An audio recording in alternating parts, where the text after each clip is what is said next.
Welcome friends, in our exercise 15.1 25th question. So this is the last question. So paranga, which argument is correct or not correct, give reason. எந்த argument வந்து correct, எந்த argument not correct, அதுக்கான reason கொடுங்கன்னு கேக்குறாங்க. So first one பாத்தீங்கன்னா, if two coins are tossed simultaneously, there are three possible outcomes ன்றாங்க. So ரெண்டு coin toss பண்ணும்போது உங்களுக்கு எத்தனை outcome வரும்னு சொல்றாங்க? மூணு outcome வரும்ன்றாங்க. So இங்கே நம்ம argument தப்பு. ஏன் அப்படினா ரெண்டு coin toss பண்ணும்போது ரெண்டு head, ரெண்டு tail,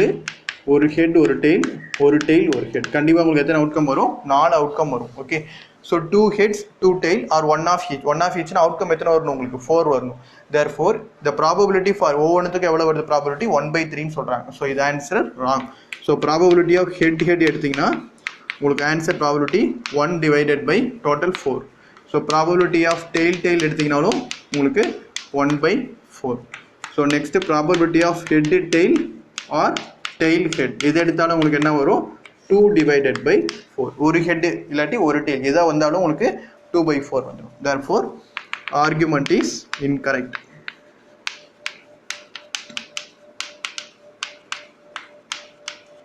okay so next question பாருங்க if a die is thrown there are two possible outcomes an odd number or an even number ஒரு die throw பண்றோம் அப்படினா கண்டிப்பா possible வந்து உங்களுக்கு என்னது ஒரு odd number வரலாம் இல்லாட்டி even number வரலாம் so total possibility என்னன்னா 1 2 3 4 5 6 okay so therefore the probability of getting odd number is 1/2 ன்னு சொல்றாங்க okay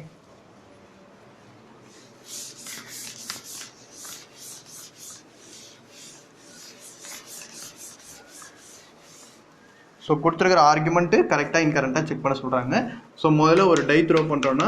டோட்டல் அவுட்கம் வந்து 1 2 3 4 5 6 அதுல probability of getting odd number எது வரும் உங்களுக்கு இதுல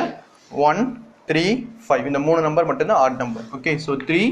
divided by total outcome 6 so cancel பண்ணீங்கன்னா 1/2 answer என்ன கொடுத்திருக்காங்க 1/2 therefore argument is correct